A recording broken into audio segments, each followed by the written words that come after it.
날마다 숨쉬는 순간마다 내 앞에 어려운 일 보내 주님 앞에 이 몸을 맡길 때 슬픔 없네 두려움 없네 날마다 숨쉬는 순간마다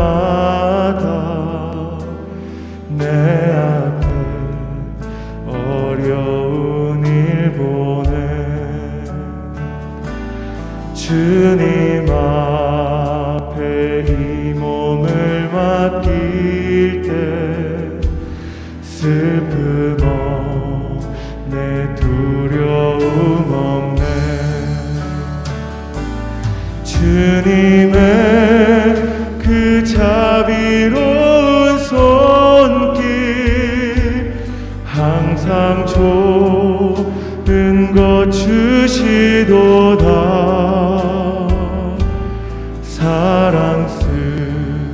사랑스레 아픔과 기쁨을 수고와 평화와 안식을 날마다 주님 내 곁에 계셔 자비로 날 감싸 주시네 주님 앞에 이 몸을 맡길 때 힘 주신 내 위로함 주네 어린 나를 품에 안으시사 항상 평안함 주시도다 내가 살아 숨을 쉬는 동안 살피시다 약속하셨네 인생의 어려운 순간마다 주의 약속 생각해보네 주님 속에 믿음 잃지 않고 말씀 속에 위로를 얻네 주님의 도우심 바라보며 모든 어려움이 기도다 흘러가는 순간순간마다 주님 약속 새겨봅니다 주님의 도우심 바라보며 모든 어려움이 기도다 흘러가는 순간순간마다 주님 약속 새겨봅니다 흘러가는 순간순간마다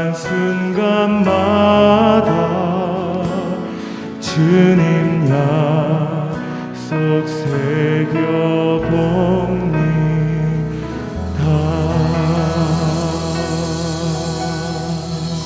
아멘. 감사합니다.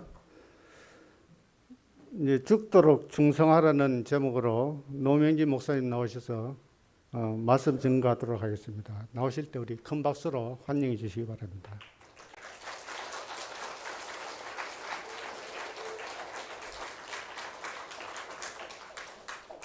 할렐루야.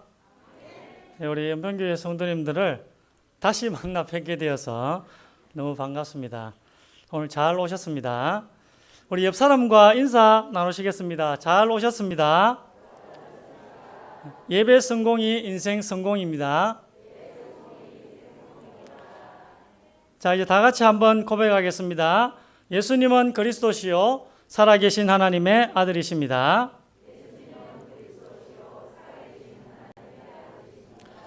믿어주시기를 주의 이름으로 축원드립니다.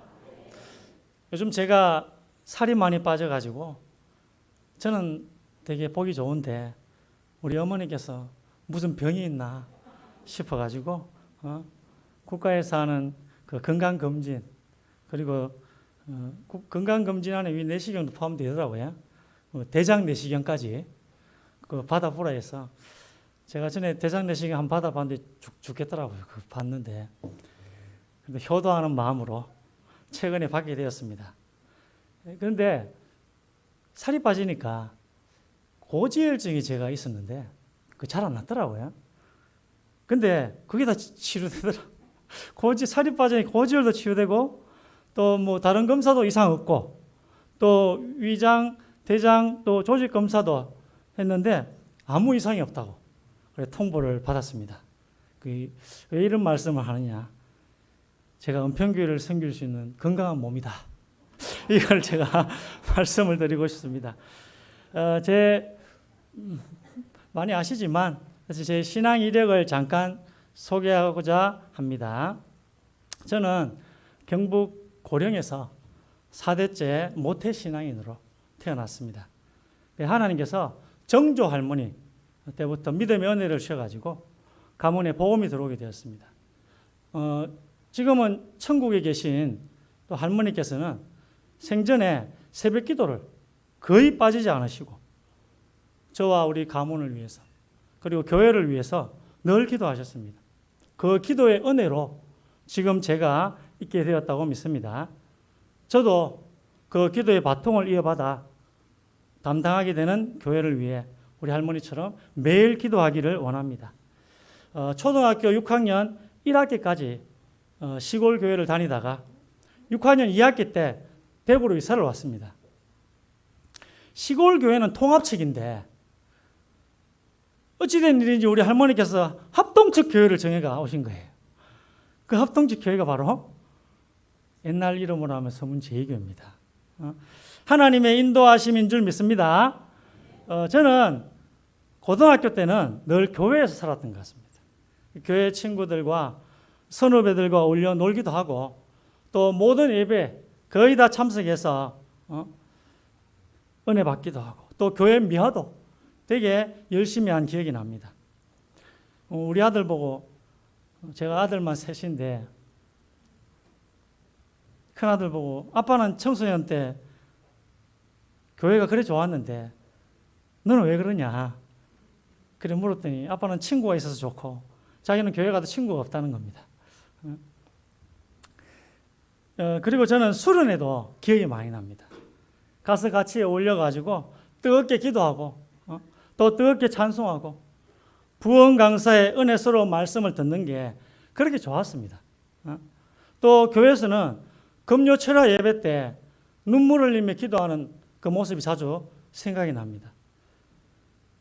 얼마나 열심히 했는지 고3 때도 나와가지고 금요 기도를 나왔으니 우리 어머니는 어머니 속으로 이제 욕하기 싫겠지만 우리 아버지는 대놓고 욕을 하시더라고요. 대학 가서 믿으면 안 되겠니? 하면서 대학 가서 그렇게 열심히 하면 안 되겠니? 교회가 좋아가지고 저는 뭐 그렇게 한 것 같습니다. 그리고 이제 2004년도에 군에 입대를 하게 되었는데 제가 또 얼마나 은평교회에서 잘 배웠습니까? 그 주일 성수는 절대 양보할 수 없다. 얼마나 미움을 받은지 모릅니다. 군대에서. 그래 2년 2개월 연단의 시간을 보내고 다시 우리 교회로 또 복귀를 하게 되었습니다. 근데 이 좋은 교회에 큰 사건이 일어났는데 우리 교회가 다락방을 한다고 우리가 속해 있는 합동측 노회에서 이단이라고 하면서 우리 교회 안에 교인들과 연합해서 교회당을 빼앗으려 한 그런 사건이 일어났습니다. 그때 이제 최일선에서 여러 청년들과 우리 후배들 그리고 저와 함께 또 교회당을 온몸으로 또 막아 지켜냈습니다. 해필 저희인데 그 교회 정문에 설하고 교회 정문 열쇠를 또 저희한테 주고 지금 안 계십니다. 백영섭 모집사님께서 그래 그분이 아시는 우리 분이 연합하신 그분이 묻는데 이거 어떻게 해야 되나 없다 하라는데 제가 열심히 거짓말했습니다. 없습니다 하면서 교회 정문 앞에서 두렵고 떨림으로 교회당을 지켰던 제가 주의 종이 되어가지고 다시 담임 목사 청빙을 위한 설교를 하기 위해 이 자리에 선 게 감개무량할 뿐입니다. 2002년도 신학교에 입학해서 부교육자 생활을 한 지도 21년이 다 돼갑니다.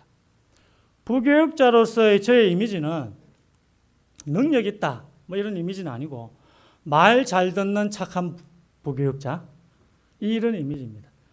그런데 우리가 알다시피 예수님께서 왜 우리의 역사를 일으킬 수 없냐면은 예수님이 우리에게 귀한 손님으로 있는 이상은 역사를 일으킬 수 없습니다. 우리에게 주인이 되실 때에 저는 한 번도 교회 그 책임지는 자리에 있어 본 적이 없습니다. 저는 교회를 이끄시는 담임 목사님의 말씀을 잘 듣는 것 외에는 제가 그 외에는 잘한 건 없는 것 같아요. 담임 목사님 말씀을 잘 들었습니다. 그런데 저는 이 이미지를 담임 목사가 혹 되어도 계속 가지고 가겠습니다. 담임 목사가 이제는 바뀔 것입니다. 은평교회 담임 목사는 예수님이십니다. 그리고 전 그 예수님의 말씀을 잘 듣는 착한 주의 종이 되겠습니다. 그리고 그 예수님의 말씀을 잘 받아 전달하는 영성 있는 목사가 되겠습니다. 얼마나 제가 떨리겠습니까? 담임 목사가 되기에 너무 부족해서 두려움과 떨림 가운데 있을 때 하나님께서 말씀을 주셨어요. 시편 42편 11절입니다. 내 영혼아 내가 어찌하여 낙심하며 어찌하여 내 속에서 불안해하는가. 너는 하나님께 소망을 두라. 나는 그가 나타나 도우심으로 말미암아 내 하나님을 여전히 찬송하리로다. 지금까지 너의 인생을 돌아보라는 것입니다. 하나님이 너를 계속 도우시는데 왜 낙심하느냐. 혹 제가 담임 목사로 청빙이 된다면 불철주야, 대구보고마, 민족보고마, 세계보고마의 사명을 완수하며 은평교회의 덕이 되기 위해서 24시 기도 속에서 오직 성령의 인도를 받겠습니다. 내가 달려갈 길과 주 예수께 받은 사명, 곧 하나님의 은혜의 복음을 증언하는 일을 마치려 하면은 나의 생명조차 조금도 귀한 것으로 여기지 아니하노라. 하나님께서 목회를 시작할 때 저에게 주신 말씀입니다. 이 말씀대로 237 나라 5천 종족 복음화를 위해 생명도 아끼지 않을 것을 다시 한번 고백드립니다. 본론으로 들어가겠습니다. 우리 교회는 세계복음화의 주역교회가 될 것입니다. 우리 교회가 세계복음화의 주역교회가 되려면 먼저 예배드리는 성도님들이 영적인 세임을 늘 얻어야 한다고 생각합니다. 그래서 성도님들이 이 힘을 늘 얻도록 은평교회와 성도님들을 세 가지 방향으로 제가 섬기겠습니다. 첫 번째, 전도가 되어지는 교회가 되도록 섬기겠습니다. 예배와 전도는 뗄래야 뗄 수 없는 관계입니다. 그래서 매주 성령 충만을 체험하는 예배를 통하여 사람들이 교회에 오고 싶어지도록 예배를 기획하겠습니다. 주일 오전 예배 설교는 주 초에 월요일쯤에 하나님께서 성도들에게 전달하라고 하시는 말씀을 기도 가운데 받아서 한 주간 계속 묵상하고 실천 적용해서 제가 먼저 응답을 확인하겠습니다. 그리고 주일날 제가 미리 응답받은 말씀을 선포하겠습니다. 쉽게 말하면 매주 은평교회에 성취될 언약의 말씀을 주님께 받아서 설교하겠습니다. 제가 하는 모든 선포되는 언약의 말씀의 공통점은 그리스도만 말하고 그리스도만 증거하는 것입니다. 신앙생활은 지, 정, 의가 세 가지가 합쳐져야 됩니다.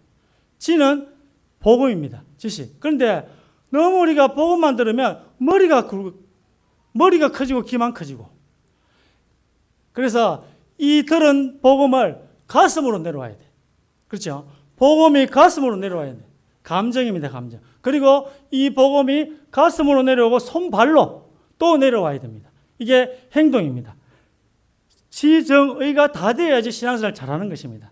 그래서 주일 오전 예배 중 드리는 찬양을 강화하겠습니다. 성장하는 교회를 벤치마킹해서 우리 교회도 설교와 설교 후 바로 이어지는 찬양을 통해 역동적인 예배, 감동적인 예배가 되도록 하겠습니다. 주일 오후 예배 설교는 성도들의 개인 양육 훈련으로 다락방 교재 14권을 하나씩 풀어나가겠습니다. 먼저 복음 편지와 새 생명 새 생활은 제가 강의를 하도록 하겠습니다. 이후 교재들은 부교육자에게 맡겨서 부교육자의 목회 성장이 있도록 돕겠습니다.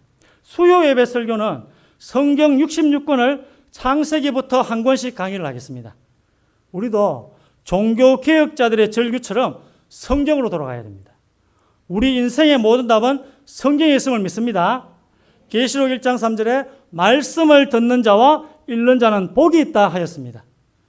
성경을 하루에 3장씩 읽도록 권면하고, 그래서 수요 예배 설교가 요한 계시록에 이를 때는 모두 다 성경 일독을 할 수 있도록 목표를 세우고 진행하겠습니다. 금요 기도회 때는 뜨거운 찬양과 부르짖는 기도가 있도록 하겠습니다. 믿음의 선진들과 한국 초대교회 믿음의 선배들이 드린 찬양과 기도를 회복하겠습니다. 역동적인 예배를 회복하면 주님께서 사도행전 13장 48절에 영생을 주시기로 작정된 자를 우리 교회에 보내실 줄 믿습니다. 마지막으로 구역 시스템을 통하여 신방을 강화하겠습니다. 구역장을 통한 신방이 잘 안 되면 교구를 만들어 교육자를 세워서라도 신방이 활성화되도록 하겠습니다. 그래서 교회에 어려운 사람들이 도움을 받지 못한 일이 없도록 시스템을 구축하겠습니다. 두 번째는 전도만큼 중요한 일이 정착입니다. 새 가족만 잘 정착시켜도 교회는 성장할 것입니다. 그렇게 뒷문을 막는 일이 중요하다. 앞으로 많이 보면 뭐합니까? 뒤로 다 나가는데 뒷문을 막아야 돼. 저는 교회 정착에 개인 양육이 가장 효과가 크다고 생각합니다. 한 명 한 명을 만나서 개인 양육을 해야 합니다. 이게 느린 끝이 가장 빠른 길입니다. 세상은 각 개인들의 관심을 주지 않습니다. 교회가 관심을 줘야 합니다. 학교 폭력, 마약, 왕따, 빈부격차 등 사회적 병리 현상이 지금 가득합니다. 이 악한 시대를 지내고 있는 이때에 우리 아이들과 또 세신자를 도와줄 방법은 각 사람 전략이 아니면 안 된다. 사도 바울은 이를 우리에게 주신 최고의 사명이라고 말씀하고 있습니다. 로마서 1장 28절 29절을 보겠습니다. 우리가 그를 전파하여 각 사람을 권하고 모든 지혜로 각 사람을 가르치면 각 사람을 그리스도 안에서 완전한 자로 세우려 함이니 이를 위하여 나도 내 속에서 능력으로 역사하시는 이의 역사를 따라 힘을 다하여 수고하노라. 각 사람이 3번 나왔어요. 우리 교회는 우리 아이들과 새가족, 개개인의 각인뿌리 체질을 바꾸어 줘야 합니다. 하나님은 초중고 대학, 학교 안에 있는 각종 사회적 병리 현상에 대해 관심을 가지라. 이렇게 말씀하셨습니다. 우리 둘째가 학교를 갔는데 초등학교에 저보고 전학 가고 싶다고. 한 번 듣는데 제가 도저히 눈치를 못 채. 제가 예민한데 눈치를 못 채겠더라고. 그 다음에 졸업할 때는 우리 아들이 달성중학교 다니는데 둘째 아들이 달성중학교 안 가고 싶다는 거야. 야, 니 딴 데 가봤자 또 뭐 똑같다. 그 이유를 알고 보니까 언어 폭력에 너무 시달렸던 거예요. 우리 둘째 아들이. 근데 얘가 한 번 이야기하는데 제가 그걸 캐치를 못 하겠더라고. 근데 이제 셋째가 또 자기 엄마한테 엄마, 친구들이 자기를 탈모 새끼라고 놀린다는 거야. 한 번 딱 듣는데 눈치가 채지더라니까요. 2개월 동안 고통을 당했더라고. 2개월 동안. 제가 바로 눈치적 학교 선생님을 찾아갔습니다. 그리고 모든 문제 끝내봤습니다. 네가 하면 수년 해도 안 되는 걸 아빠가 하면 단 하루 만에 끝낼 수 있다. 꼭 이야기해라. 그렇게 이제 이야기를 했는데, 이걸 또 하나님은 왜 이렇게 하셨을까? 학교 안에 있는 이런 사회적 병리 현상에 대해 관심을 가져라.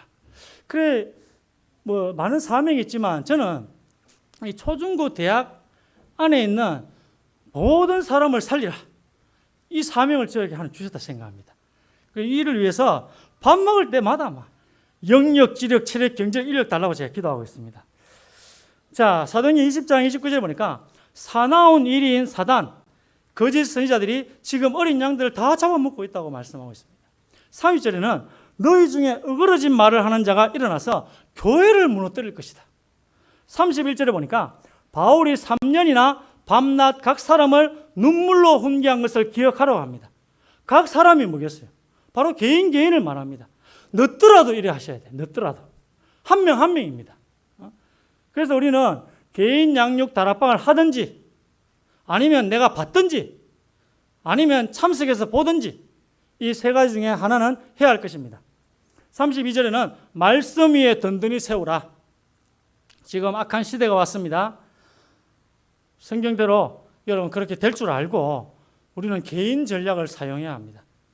사역자들은 강단을 통해 나온 미션을 개인들이 실천하고 있는지 한 명 한 명 확인해야 합니다. 코로나로 직접 만나기 어려우면 전화 다락방 있잖아요. 전화 다락방을 통해서 개인과 소통해야 합니다. 예수님은 다 개인을 찾아갔습니다. 증거를 들어보겠습니다. 요한복음 1장 9절 보세요. 각 사람에게 비치는 빛이 있었나니. 요한복음 1장 40절에 하나는 안드레라. 요한복음 1장 41절에 시몬을 찾아가 말하되, 요한복음 1장 45절에 빌립을 찾아가시고 또 나다나엘을 만났습니다. 요한복음 3장에 니고데모, 4장에는 사마리아 여자 한 사람, 4장 43절에는 왕의 신의 아들 한 명, 요한복음 5장 5절에는 38년 된 병자 한 명, 요한복음 전체가 다 한 명 한 명을 만납니다. 각 사람 전략이 주님이 원하시는 것입니다. 그러니까 우리도 한 사람을 세워나가시면 돼요. 세 번째는 전도는 우리가 서 있는 바로 이곳이 땅끝이라는 의식을 전제로 합니다. 그래서 하나님은 내 주위에 있는 믿지 않는 이웃, 친구, 동료들로부터 구원하기를 원하십니다.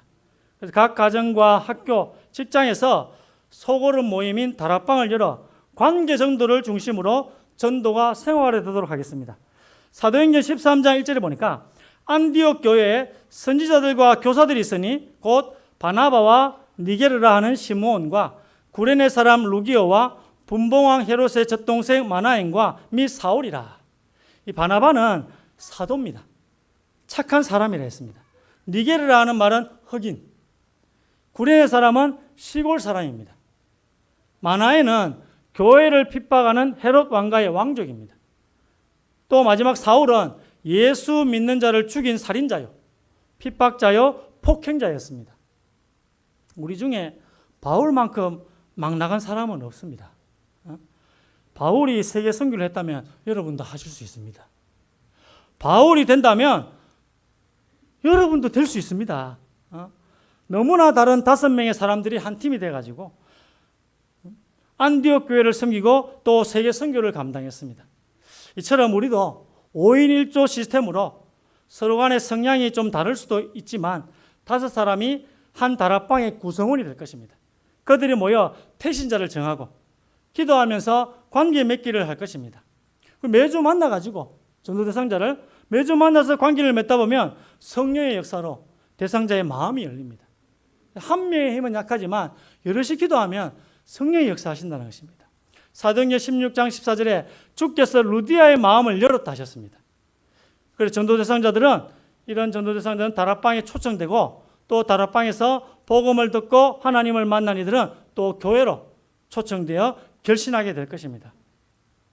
성경적인 다락방 전도는 이벤트나 행사가 아니라 생활이 되어야 될 줄 믿습니다.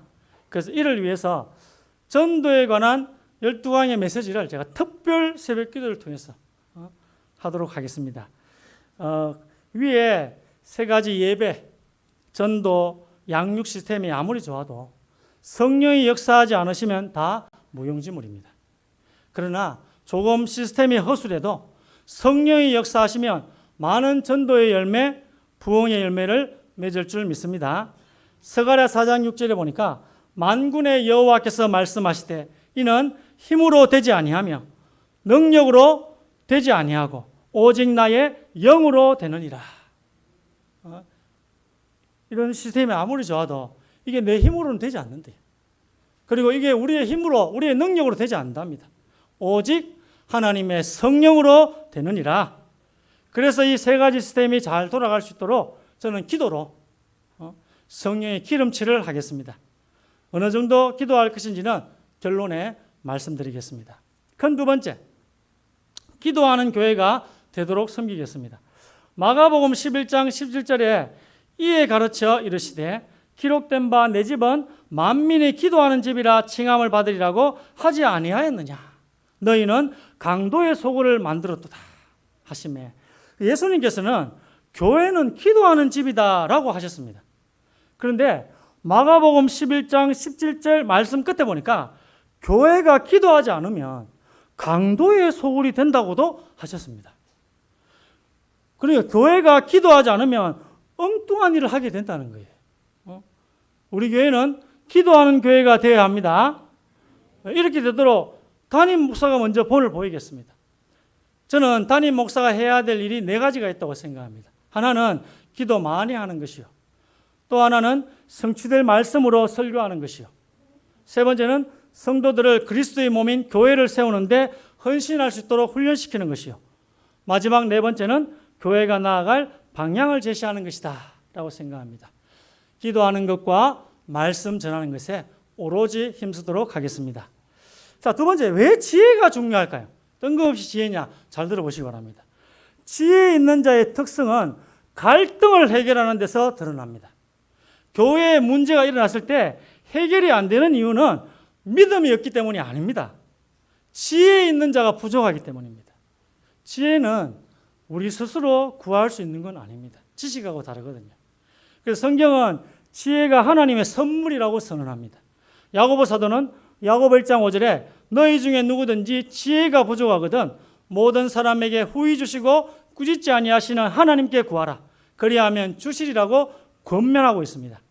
교회에 지혜 있는 자가 부족한 것은 교회가 하나님께 지혜를 구하지 않았기 때문입니다. 그리고 교회가 지혜를 구하지 않는 것은 지혜가 교회를 건강하게 세워가는데 얼마나 중요한지 모르기 때문입니다. 지혜는 거의 모든 갈등을 해결합니다. 우리 교회 담임 목사님에게 교회의 문제를 해결하는 지혜가 충만하도록 기도 제목 삼으시길 바랍니다. 자, 세 번째, 하나님은 우리 기도에 응답하실 수 있으십니다. 여러분이 아무리 큰 문제를 가지고 있다 할지라도 하나님은 그 문제보다 더 크십니다. 마가복음 10장 27절입니다. 예수께서 그들을 보시며 이르시되 사람으로는 할 수 없으되 하나님으로는 그렇지 아니하니 하나님으로서는 다 하실 수 있느니라. 분명한 사실 세 가지 뭐냐? 첫 번째, 하나님은 우주를 창조하셨습니다. 자, 여러분 하늘을 보면서 어떤 생각이 드십니까? 지금 지구가 어느 정도 속도로 자전하는 줄 아십니까? 거의 한 1000km로 자전을 한대요. 공전은 한 3배 정도 속도로, 자전의 3배 정도 속도로 공전을 한대요. 태양은요? 태양은 또 이 은하계를 또 이렇게 돌고 있어요. 그럼 뭐 태양계에 지구만 있습니까? 여러 이 행성들이요 돌아가면서 이렇게 진행하는데요. 얼마나 이 우주에 별이 많습니까? 절대 부딪히질 않네요. 여러분, 이 정도 되면 여러분 조금만 일 있어도 뭐라 생각합니까? 아, 누가 계획을 세웠구나. 은폐교에 집을 지을 때도 뭐 설계도가 있으니까 집을 지어진 거 아니겠습니까? 누가 만들었다는 것은 삼척동자 다 아는 것입니다. 그래서 우리가 조금만 우주를 생각하고 조금만 세상을 생각해도 창조된 것을 생각해도 아, 프로그래머가 있구나. 이게 프로그램대로 돌아가니까 그러니까 안 부딪히죠. 여러분, 지구가 태양에 조금만 가까워져도 우리 다 타 죽습니다.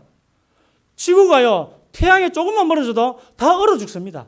그런데 지금까지 1초의 오차도, 1m의 오차도 없이, 1m 좀 너무 있습니까? 한 1km의 오차도 없이 이게 가까워지지도 않고 멀어지지도 않고 딱 살기 좋게. 그러면 여러분 무슨 생각이 드십니까? 누군가가 프로그램을 했구나 이게 생각이 들지 않습니까? 그 프로그래머가 하나님이세요. 자, 두 번째 분명한 사실은 그분은 우리를 사랑하신다는 것입니다. 그리고 세 번째 분명한 사실은 따라서 염려할 것이 없다는 것입니다. 자, 이 시간 저는 여러분의 기도에 반드시 응답하시는 살아계신 하나님의 능력을 증명하려고 합니다. 자, 하나님의 능력은 성경 66권을 진리로 보존하시고 수천 년이 지난 지금까지 이 성경을 진리로 존재하게 하셨어요. 그래서 성경에는 하나님의 능력으로 이미 명백하게 성취된 예언들이 2000가지 이상이나 있습니다. 자, 몇 가지 보겠습니다. 자, 먼저 바벨론에 대한 예언을 한번 보겠습니다. 이사야 13장 2절입니다. 그곳에 거주할 자가 없겠고 거처할 사람이 대대에 없을 것이며 아라비아 사람도 거기에 장막을 치지 아니하며 목자들도 그곳에 그들의 양떼를 쉬게 하지 아니할 것이요. 에레미야 51장 26절에는 사람이 내게서 진 모퉁이 돌이나 기초돌을 취하지 아니할 것이요. 너는 영원히 황무지가 될 것이니라. 여호와의 말씀이니라. 주목해야 될 두 단어. 대대의 영원히. 대대의 영원이라는 말씀대로 바벨론 지역은요, 지금도 사람이 거주하지 않습니다. 그리고 질산, 칼륨이 하도 많이 있어서 농사도 되지 않습니다. 이 바벨론을 재건하려고 하나님 믿지 않는 알렉산더 대왕이 이 바벨론을 재건하러 명했습니다. 하나님께서는 알렉산더 대왕을 쳐서 죽게 했습니다. 알렉산더 대왕은 갑자기 열병에 걸려서 수일 만에 죽었다고 역사책에 기록되어 있습니다. 바벨론의 폐허는 지금도 말없이 증가하고 있습니다. 그러므로 사막의 들짐승이 성냥이와 함께 거기에 살겠고 타조도 그 가운데 살 것이요 영원히 주민이 없으며 대대에 살 자가 없으리라. 자, 애굽에 대한 예언을 보겠습니다. 성경은 니느웨와 아수르와 바벨론이 완전히 파괴되어 다시는 재건되지 않을 것이라고 예언했습니다. 혹자는 나라들은 언젠간 다 망하지. 혹자는 안 망하는 나라가 어디 있어? 이렇게 말할 수 있잖아요. 그런데요, 이집트에 대해서는 그렇게 예언하지 않았습니다. 에스겔 29장 14절 15절입니다. 애굽에 사로잡힌 자들 돌이켜 바드로스 땅 곧 그 고국 땅으로 돌아가게 할 것이라. 그들이 거기에서 미약한 나라가 되되 나라 가운데 지극히 미약한 나라가 되어 다시는 나라들 위에 스스로 높이지 못하리니 내가 그들을 감하여 다시는 나라들을 다스리지 못하게 할 것임이라. 이 말씀이 맞다면 이집트는 예수님 재림 때까지 후진국으로 살아야 된다는 말씀입니다. 요셉 시대부터 부여를 누려오던 애굽이 지금은 어느 사이에 미약해져서 비참할 정도로 가난하게 찌들린 나라가 되었습니다. 이집트를 다녀온 어느 관광객은 다시는 그곳에 가지 않겠다고 합니다. 어찌나 더럽고 악취가 나고 또 가난에 찌들린 나라인지 도저히 다시 갈 마음이 나지 않는다는 것입니다. 요즘 이집트의 가장 중요한 외화 수입원이 관광 사업입니다. 그런데 이제 코로나 때문에 관광객 수가 급감했습니다. 성경이 맞다면 이래저래 나라 살림이 어려워져 이집트는 영원한 후진국이 될 운명입니다. 자, 마지막으로 메시아, 즉 그리스도에 대한 성경의 예언 성취를 한번 보겠습니다. 여러분, 이단의 뜻을 아십니까? 그렇습니다. 이단은 끝이 다른 거예요. 자, 여러분, 이단들이 믿음이 약한 사람들을 포섭할 때 처음부터 자기 교주를 하나님이다. 우리 교주가 하나님이다. 우리 교주가 너를 구원한 구세주다. 이래 말하지 않습니다. 그렇게 말하면 누가 믿겠습니까? 아무도 안 믿을 거예요. 처음에는 제가 앞에서 말한 대로 성경은 이러이러해서 진리다라고 증명합니다. 성경을 증명해요. 진리라고. 그러면 대부분의 사람들은 특히 엘리트들이 성경이 역사적 사실으로 인정하게 돼요. 제가 이런 말하면 엘리트는 다 인정을 해요. 내 주먹을 믿으라 이런 사람은 인정 안 하고. 그 다음 몇 가지 성경의 구절과 또 이런 교수들이 일으킨 기적을 보여주면서 이만희가 하나님이다.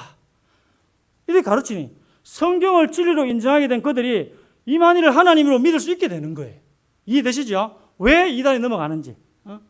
이 이단들에게 해외에 살다 들어온 선교사 자녀들이 많이 당한다고 합니다. 왜 선교사 자녀들이 많이 당하냐? 해외에 있다 보니까 한국 이단에 대해 잘 모르는 거예요. 오늘 우리 랩런트들도 한번 주의 깊게 들어보시기 바랍니다. 자, 여러분은 어떤 증거로 예수님을 하나님의 아들 그리스도로 믿습니까? 이래 랩런트들이 물으면 우리는 그냥 믿어 하면서 뭘 따져 그냥 믿지 이래 얘기하잖아요. 우리는 광신적으로 예수님을 믿는 자가 아닙니다. 덮어놓고 믿는 자도 아닙니다. 오늘 잘 들어보시기 바랍니다. 구약에는 메시아, 즉 그리스도에 대한 예언이요 300여 가지 나옵니다. 이 예언을 다 성취해야지 하나님이 보내신 구원자, 하나님이 인정하시는 그리스도가 되는 거예요. 요한복음 19장 28절 보겠습니다. 그 후에 예수께서 모든 일이 이미 이루어진 줄 아시고 성경을 응하게 하려 하사 이르시되 내가 목마르다 하시니, 이 말은 무슨 말이냐면 예수님께서 살아계실 때에 자기가 메시아에 대해 성취해야 될 성경을 거의 다 이루신 거예요. 근데 하나가 딱 남았다는 걸 알았습니다. 그 예언이 뭐죠? 예, 그 예언이 뭐냐? 그 예언이 오늘 시편 69편 21절입니다. 목마를 때에 식초를 마시게 하였사오니, 이 예언이에요. 그래서 예수님께서 내가 목마르다 하십니다. 요한복음 19장 29절에 거기 신 포도주가 가득히 담긴 그릇이 있는지라 사람들이 신 포도주를 적신 해면을 우설초에 매어 예수의 입에 대니 30절에 예수께서 신 포도주 식초가 함유된 포도주를 받으신 후에 이르시되 다 이루었다 하시고 머리를 숙이니 영혼이 떠나가시니라. 자, 여기서 다 이루었다는 말은 여러분 이렇게 생각하시죠. 과거, 현재, 미래의 모든 문제 다 끝내셨다. 이렇게 봐도 좋습니다만 원 해석은요. 2000년 전에 존재했던 예수란 사람이 구약의 메시아, 즉 그리스도에 대한 모든 예언을 다 이루었다. 이렇게 해석하시는 게 문맥에 맞습니다. 기적, 이적, 표적을 일으키고 미래와 과거를 많이 맞춘다고 해서 그리스도가 아닙니다. 성경 한두 구절 들어맞는다고 해서 구원자 될 수 없습니다. 구약의 300여 가지 예언을 다 성취한 사람만이 하나님의 아들 그리스도가 되는데 아무도 이렇게 하지 못했어요. 사람 중에 유일하게 한 명 나왔어요. 사람 중에 유일하게 한 명 나왔어요. 그래서 우리가 예수님을 하나님의 아들 구원자로 믿는 것입니다. 요한복음 20장 31절 보겠습니다. 오직 이것을 기록하면 너희로 예수께서 하나님의 아들 그리스도이심을 믿게 하려 하며 또 너희로 믿고 그 이름을 힘입어 생명을 얻게 하려 함이니라. 구원파 이렇게 합니다. 구원받은 날짜 언제냐고 묻습니다. 저도 모르겠어요. 그러면서 한다는 말이 육신의 생일은 알아도 네 생일은 74년 1월 15일 육신의 생일은 그 중요한 영혼이 구원받은 날짜를 모른다고 구원 못 받았다 하면서 우리 교회 가야 된다면서 구원파. 여러분 오늘 해가 몇 시 몇 분에 떴습니까? 아시는 분? 그 중요한 해가 안 뜨면 다 죽는데 그 중요한 해가 뜬 몇 시 몇 분을 왜 모르십니까? 중요한 건 뭡니까? 해가 몇 시 몇 분에 뜬 것도 중요하지만 더 중요한 건 지금 해가 떠 있다는 게 더 중요한 것입니다. 구원받은 날짜를 몰라도 내가 구원받은 하나님의 자녀라는 그 확신이 더 중요하다는 것입니다. 자, 지금까지 역사적으로 성취된 하나님의 말씀을 몇 가지 살펴봤습니다. 지금까지 성취되었고 또 여러분이 앞으로 붙드신다면 또 앞으로도 성취될 성경의 약속을 붙잡고 특히 오직 그리스도 하나님 나라 오직 성령으로 세계복음화 138 붙잡고 언약적 기도를 하시기 바랍니다. 그래서 반드시 응답을 체험하시고 여러분 모두 다 하나님의 살아계심과 전능하심을 굳건하게 믿으시기를 소원합니다. 자, 큰 세 번째 빠지면 안 되는 겁니다. 다음 세대인 렘넌트를 책임지는 교회가 되도록 섬기겠습니다. 마태복음 18장 5절 봅니다. 또 누구든지 내 이름으로 이런 어린아이 하나를 영접하면 곧 나를 영접함이니. 주님께서는 어린아이를 영접하는 것이 예수님을 영접하는 것이다 라고 말씀하고 계십니다. 우리 교회는 하나님의 심정으로 어린이 한 영혼을 영접하는 교회가 되시길 바랍니다. 지금 한국교회는 다음 세대를 향한 하나님의 불타는 심정을 알아들어야 합니다. 여러분 혹시 바퀴벌레하고 개미 둘 다를 집에서 보게 된다면 바퀴벌레는 걱정하지 마시기 바랍니다. 바퀴벌레를 왜 걱정하지 말라 하느냐? 개미가 바퀴벌레 알을 얼마나 좋아하는지 몰라요. 개미가요, 바퀴벌레 알을 다 먹어버리기 때문에 얼마 안 가서 바퀴벌레는 종적을 감추게 됩니다. 여러분, 마귀가 누구를 건드리겠어요? 누구를 무너뜨립니까? 살 날이 얼마 남지 않은 여러분이겠습니까? 아니면 여러분의 자녀겠습니까? 다음 세대인 렘넌트가 무너지면 교회는 얼마 지나지 않아 종적을 감추게 됩니다. 자, 첫 번째, 그리스도의 마음을 본받으라는 것은 성경의 명령입니다. 빌립보서 2장 5절에 너희 안에 이 마음을 품어라. 곧 그리스도 예수의 마음이니 그리스도께서는 죄인들을 나를 죽기까지 사랑하사. 저도 최근에 좀 뭔 일이 있어서 여러분 원수 사랑스럽습니까? 원수 하나도 안 사랑스럽잖아요. 내가 원수였어 하나님하고. 나를 죽기까지 사랑하사. 이게 진짜 참 사랑 맞아요. 나를 사랑하신 걸 보니까 참 사랑 맞아요. 그 몸을 희생해 주셨습니다. 그리스도께서는 겸손히 허리를 굽혀 제자들의 발을 씻기셨습니다. 자비와 긍휼로 병든 자와 약한 자들의 친구가 되어주신 예수님의 마음을 배우고 훈련해서 그대로 따르게 하는, 쉽게 말해서 그리스도의 마음을 품게 하는 렘넌트 예배를 시작하겠습니다. 아직 어떤 성격이나 습관이 고착화 되지 않은 어린 세대들에게 비밀스럽게 하나님의 것을 심어야겠습니다. 후대를 제대로 못 살리면 아무것도 되지 않습니다. 렘넌트 운동은 하나님의 복음적 한입니다. 하나님의 영적인 한이 렘넌트 운동인 줄 믿습니다. 토요일마다 미래 캠프, 달란트 캠프, 기도 캠프를 통해서 우리 후대들에게 완전한 복음 각인과 실제 기도를 심어서 하나님이 주신 달란트를 찾는 일을 시작하겠습니다. 두 번째는 사도행전 19장 10절 보겠습니다. 두 해 동안 이같이 하니 아시아에 사는 자는 유대인이나 헬라인이나 다 주의 말씀을 듣더라. 모든 초중고 대학에 있는 사람들이 다 복음을 듣도록 기도하며 전략을 짜겠습니다.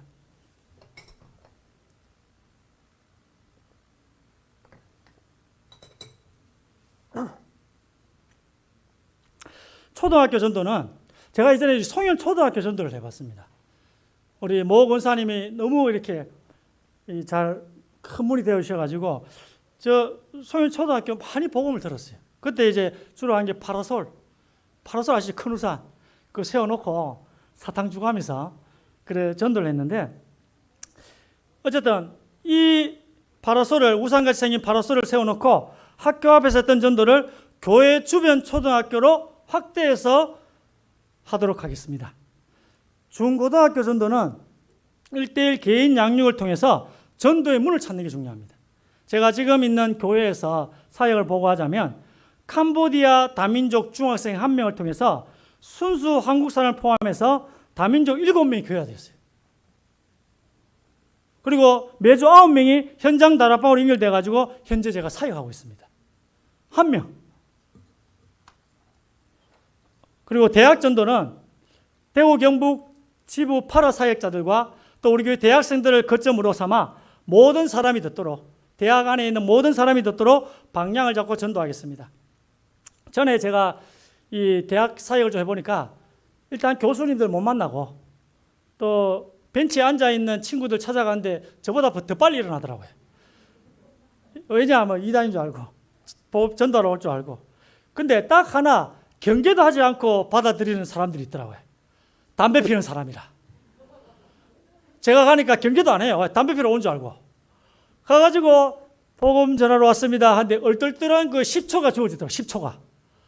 그때 한 줄 복음을 전하면 되겠다. 근데 뭘 우리 집사람이 이야기하니까 여학생 데리고 허병구에 가지 마라 하면서 다 버린다 하면서 그래 이야기를 하던데, 제 마음은 허병구역을 하든 어디를 하든 하나님은 그곳으로 보내주실 수 있다. 하나님께서 누구에게 구원받을 자를 붙여주시겠습니까? 복음 가진 자의 지속이 가장 중요합니다. 자, 세 번째는 잠언 22장 29절을 보겠습니다. 내가 자기 일에 능숙한 사람을 보았느냐? 이러한 사람은 왕 앞에 설 것이요 천한 자 앞에 서지 아니하리라. 대구 충성교회는 아이들에게 악기를 가르쳐주면서 성장한 교회라 들었습니다. 우리 지역의 아이들은 우리 교회가 책임진다, 이런 슬로건을 가지고 지역에 봉사를 한다고 합니다. 우리 교회도 우리 지역의 아이들을 도울 수 있도록 제가 이 시스템 구축을 위해 기도하며 힘쓰겠습니다. 드디어 결론을 맺겠습니다.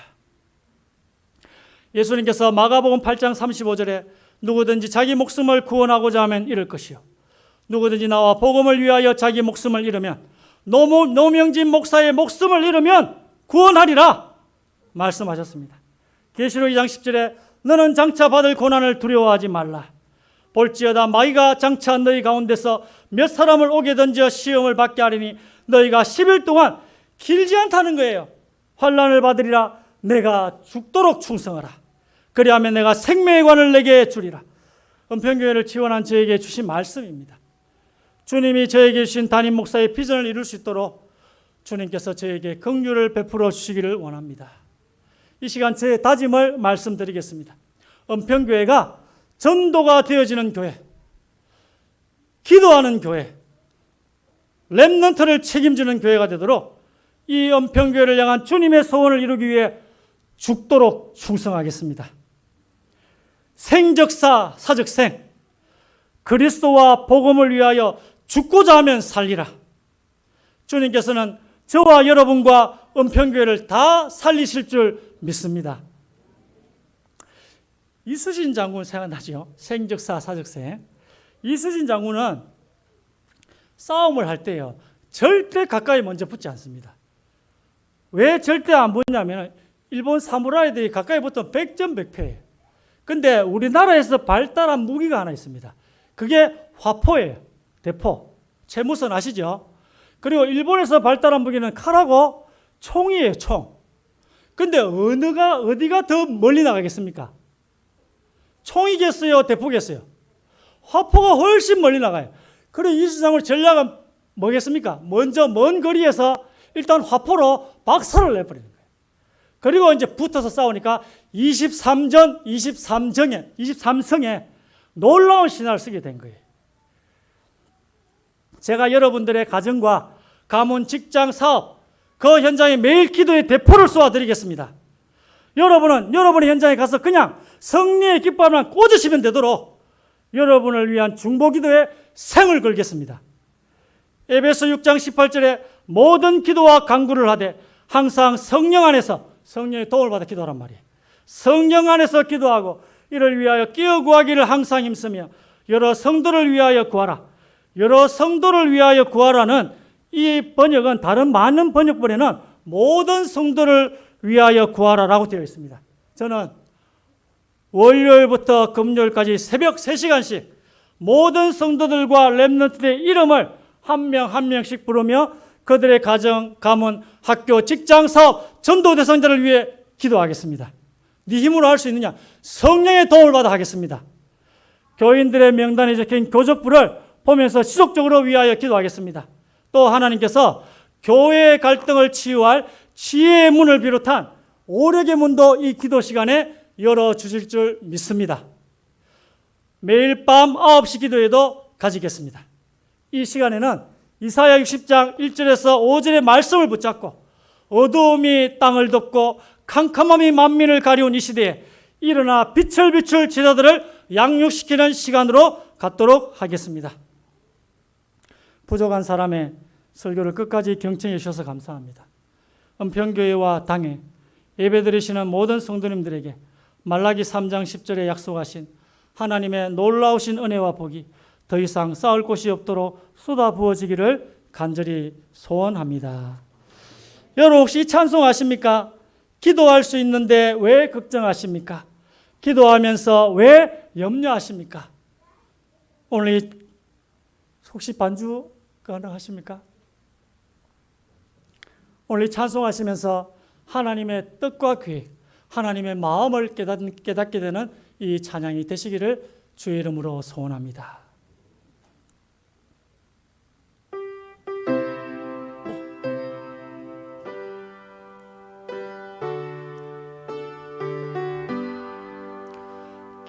기도할 수 있는데 왜 걱정하십니까?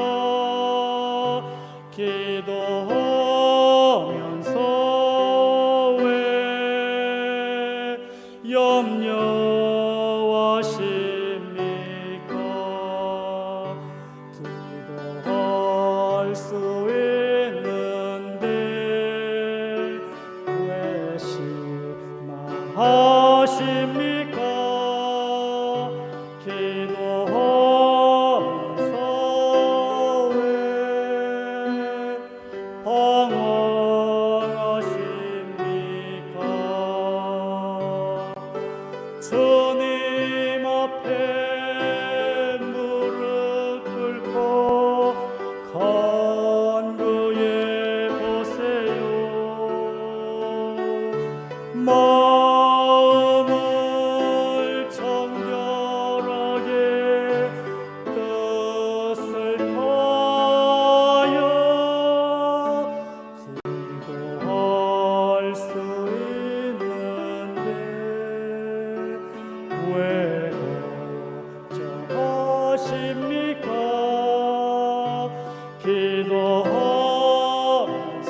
기도하겠습니다. 하나님께 감사드립니다. 우리의 영안을 여사 하나님의 뜻을 알게 하옵소서. 오늘 말씀을 통하여 참된 응답을 받게 하옵소서. 예배와 개인 양육, 다락방을 통하여 전도가 되어지는 교회가 되게 하옵소서. 초대교회처럼 오로지 기도하는 교회가 되게 하시며 오순절 성령의 역사를 체험하여 세계복음화의 귀한 사명을 이루게 하옵소서. 또한 다음 세대인 렘넌트를 책임지는 교회가 되게 하옵소서. 렘넌트들이 세상 문화, 네피림 문화에 휩쓸리지 않고 오히려 복음으로 흐름을 바꿀 수 있도록 복음과 믿음으로 충만하며 자기의 일에 능숙하게 하옵소서. 이 일을 할 수 있도록 은평교회를 사랑하는 모든 주의 백성들에게 은혜를 주옵소서. 예수 그리스도의 이름으로 믿음을 담아 간절히 기도드립니다. 아멘.